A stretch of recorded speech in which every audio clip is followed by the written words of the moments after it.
All right, so sometimes we can find that on the pulley block here, there's a little bit of space between the clasp here and it doesn't fully lock over the pin. So as you can see a little bit of that pin there.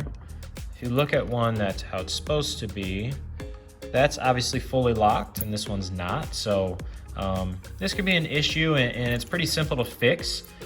Usually what we tell people to do is just if you have a pair of needle nose pliers, we usually just grab it pretty close to the opening of the clasp there, and we bend it back in, okay? So back in towards the pin so that this will fully lock over.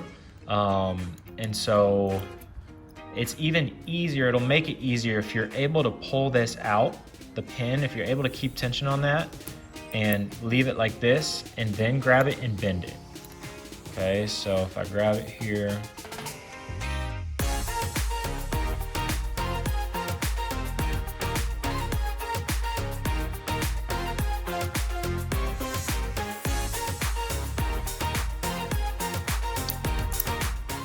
and that's a lot better. So yeah, pretty quick fix. Just takes a couple tries with needle nose pliers. It'll be a lot safer that way if it's fully, if it's more slipped over that pin. So yeah, give that a shot.